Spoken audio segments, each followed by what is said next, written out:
Hey, good morning, guys. Welcome to Chatting Tales with Jen. Um, gosh, I don't know what to talk about. Well, I do, but I need to get it organized.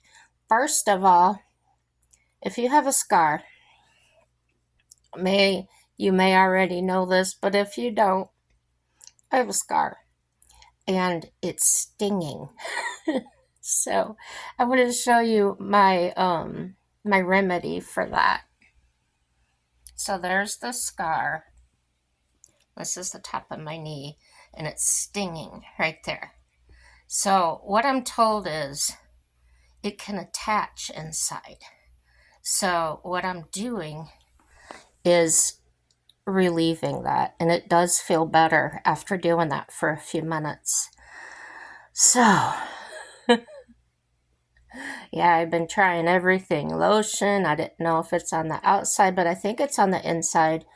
And also, I think that the nerve damage that was done, uh, the nerves are kind of rewiring themselves. So, feel different sensations.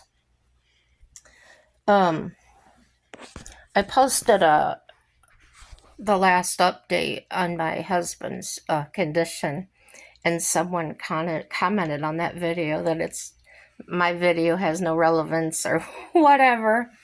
So I don't know if that person just happened to come across that video, but yeah, there were prior videos to explain what was going on, but it doesn't matter. To each their own. My thoughts and prayers go to the Kirk family.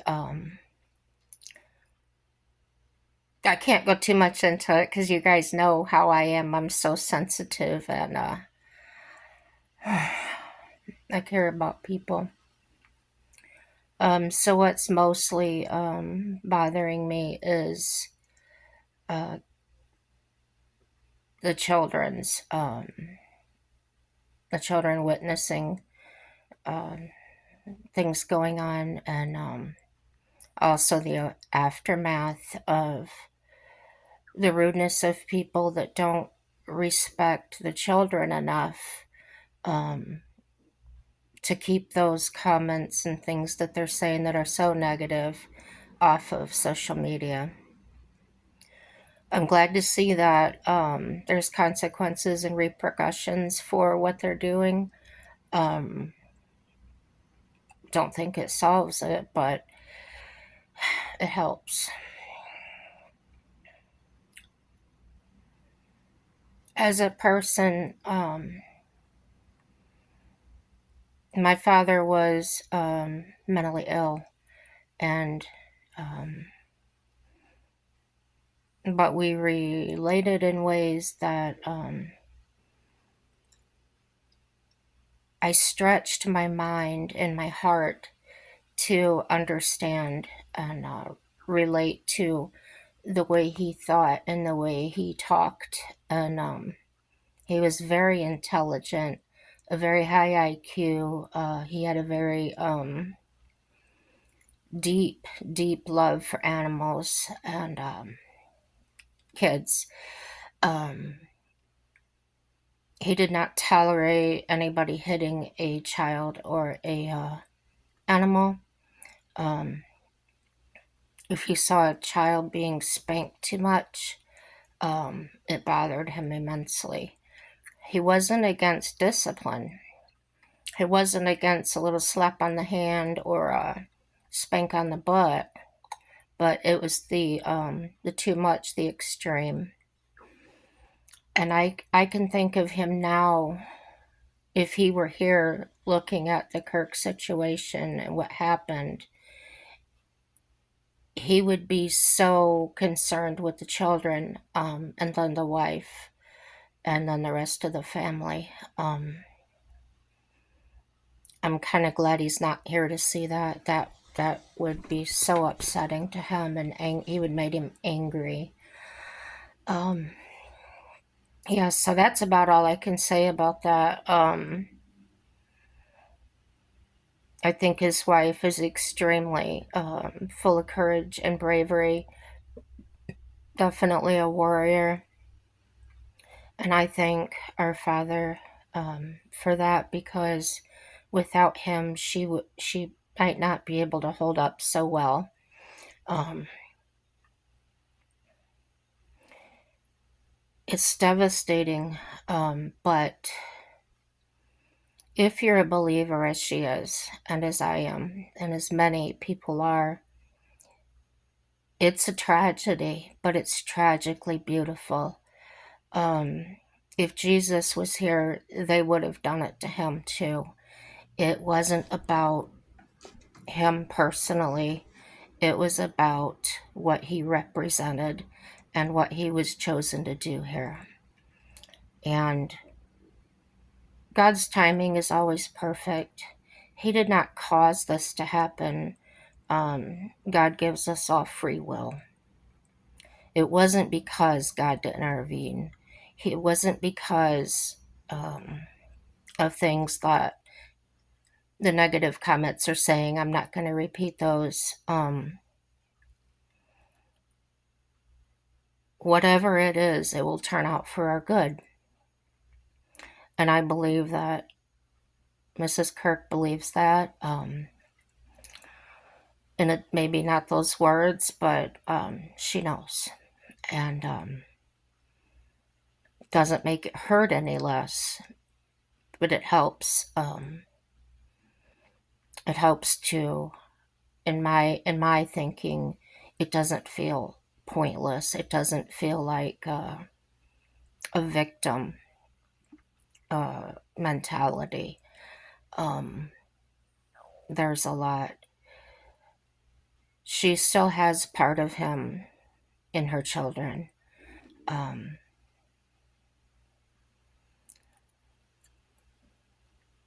I wonder if,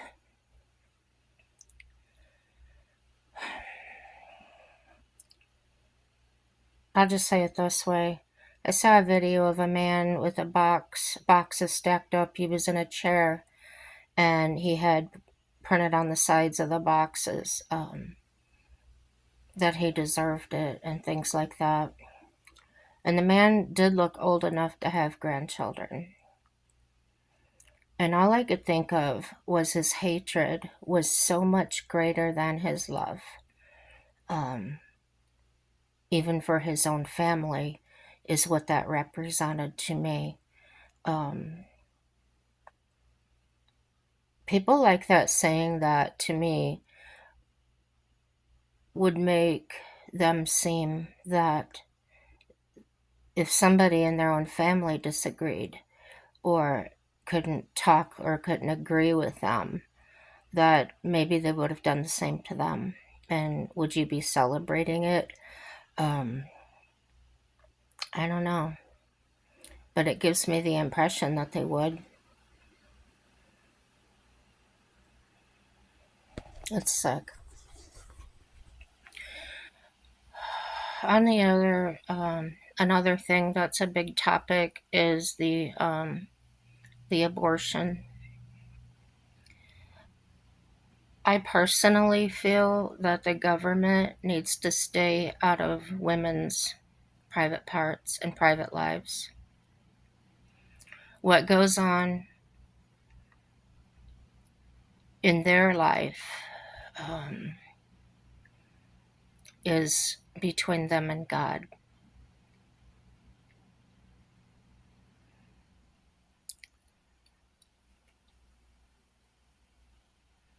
Yeah.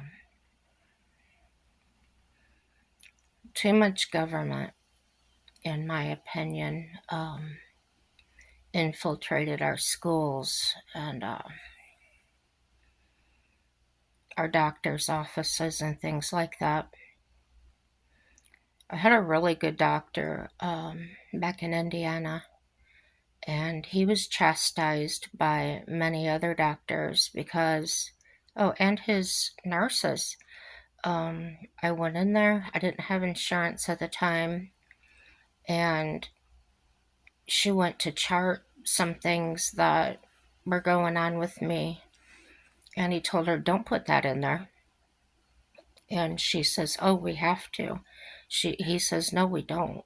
She doesn't have any insurance to report to, and honestly, it's nobody's business. He was a profound doctor. He had also a disease that was crippling. Um, my doctor now has it, and it's where the muscles and everything deteriorate and the bones get really crooked.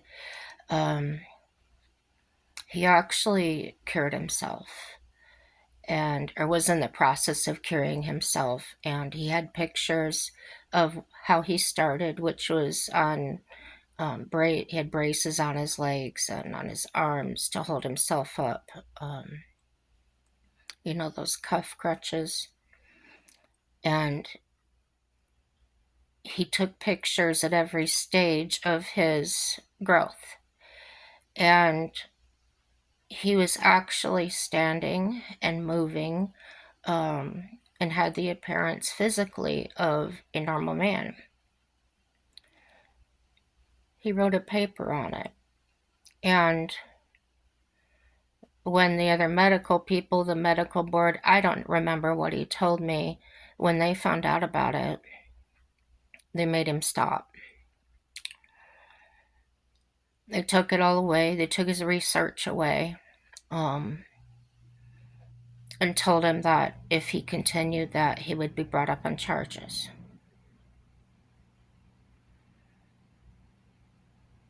So, are our bodies our own? If they can do that to a doctor, wow. It hit home with me in a strong way. They don't want us to get better. They don't want us to be cured. Um, I've always felt that there's cures for everything. Um, I feel that a lot of things are diseases and things are man-made, um, whether it be the chemicals on our food or the chemicals used to fertilize. I recently saw a video that they want to use worms, a certain type of worms, to go into the ground and they aerate or something with the roots of the plants, and they'll grow bigger. Are they man-made worms? I don't know. Can they infect the plant with anything? I don't know. See, they don't give you the whole story. Anything, they never give you the full story. Um, these drugs they advertise on TV, and they're forced to give these quote unquote disclaimers. And if you want to help your psoriasis, you can take a medicine, but it could cause you death. So, um, they create pills because people demand relief. They want to feel better. But instead of, it just seems like, and I'm not in that field, so all I can do is look from the outside in. It just appears as though they just want to invent things to um, cure the symptoms or help the symptoms get relieved, but don't dare cure it or fix it, because that's not a um, that's not a steady source of income if you fix it. So I know there's people that are trying to fix that situation, and there's people that are seriously trying to fight it, the fix. Is it easier to say, oh, there's no cure for that?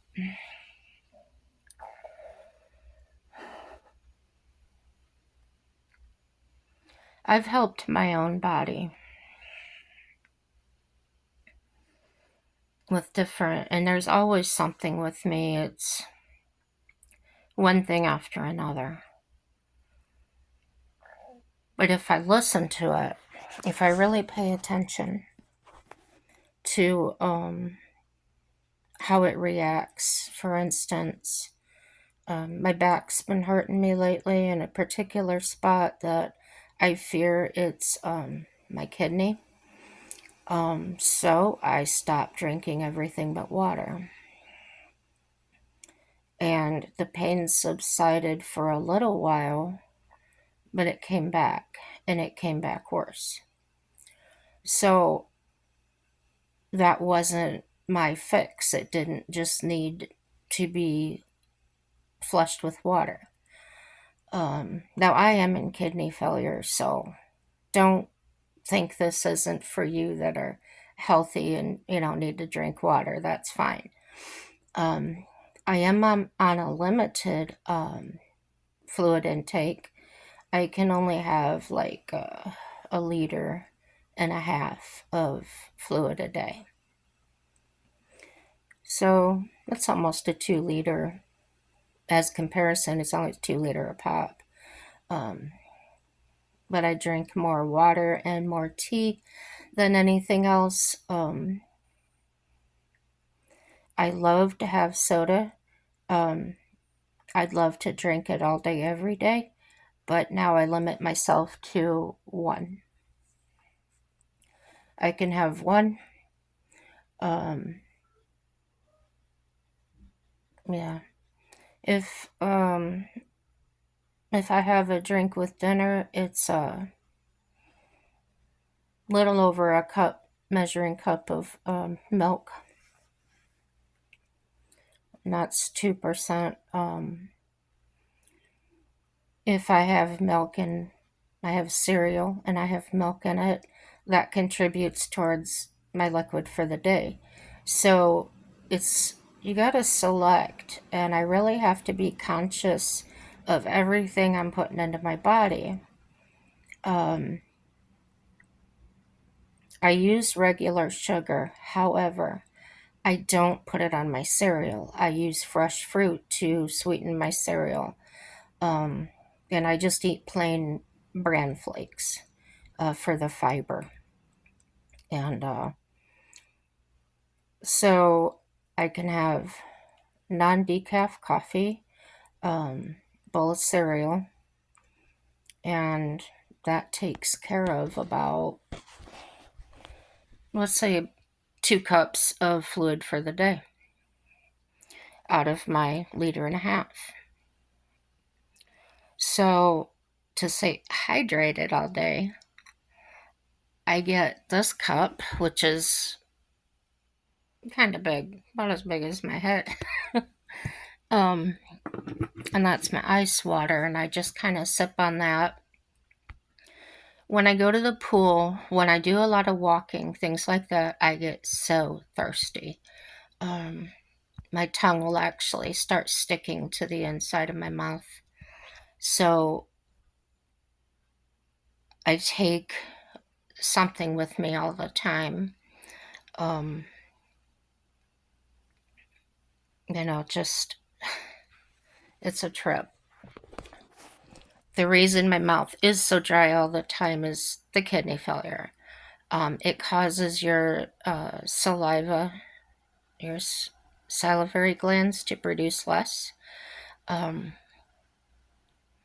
yeah, it's a whole plethora of things. So, um, having to limit my liquid for my heart, and then my kidneys need liquid, it's a challenge for me. So at dinner time, I usually don't eat lunch. Um, I'll eat cereal or oatmeal, usually unsweetened, just sweetened with fresh fruit. Um, I can't get up. I'm usually up between 5:30, 6:30, and I can't eat in the morning like that. My stomach's queasy. I have tried to just sip water after I wake up, and it's difficult, challenging. Some days it just comes right up. I don't know. So I try to drink a little water at night. And so I normally don't eat during the day. If I get hungry, um, I'll eat a little something like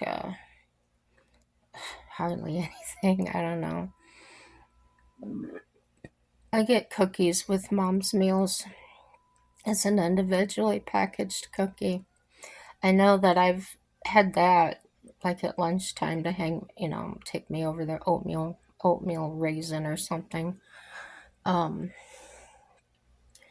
at supper time, for instance, last night, Mike and I were both really craving lasagna. And we had one in the freezer we bought a few weeks ago. And it's a big one, it's a family size lasagna.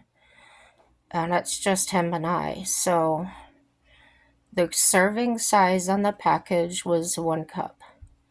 So we each had our 1 cup. Um, he likes cottage cheese with his, so he had some cottage cheese with his. I love cottage cheese, but I can't eat it anymore. Kidney failure changes your taste buds. Um, so I went from loving to cottage cheese to one day I put a bite in my mouth and it all came right back out. It tasted like I was licking a rubber tire, car tire or something. It was pungent. It was same with yogurt, same with many things. And it's not dairy, it's something in it because another time that was great value yogurt. And another time, I just bought I really liked the key lime flavor Yoplait yogurt. So I bought one just to try it, and I had absolutely no trouble with that one. So, other great value items I was having trouble with as well. So, I would try the name brand butter, cheese, things like that. I switched to, I was getting Kraft at Walmart. And then when Dollar General opened up here, I started getting Borden because Walmart doesn't carry that, and that's actually what I prefer is Borden brand. And absolutely no stomach trouble, no going to the bathroom trouble since I've stopped using Great Value products. Um, and I'm able to not have that taste problem as much. So that yes, there are some things I still can't eat, but for the most part, I'm doing better. Um, I'm not a person that eats snacks. I never have been, but since becoming diabetic years ago, I had to kind of learn how to do that. I still struggle with that. They want you to eat really small amounts throughout the day. Um, I'm not that way. I could just go all day without something to eat or eat one time and that's it. So, as I said, to each their own, and but there are ways to do it if you listen to your own body. Um, and that's the way I do. I do go places uh, online and ask my doctors and things for advice or other ideas. And then I'll take the compilation of those ideas and by listening and paying attention to what my body's doing, um, figure out what works for me. Um, I don't necessarily do it when somebody says, oh, do this or eat this, it works. Well, that may work for them, but it may or may not work for me or you. So keep those ideas coming, though. Keep those suggestions coming because Just because if somebody didn't accept your solution doesn't mean that somebody else won't. And they won't always say anything, maybe they'll just do it. So that's my video for today. I'm keeping them short, and I want you to remember everything is going to work out for our good. And like, share, subscribe, dislike, share it with your enemies. I don't care. And have a happy day. Bye-bye.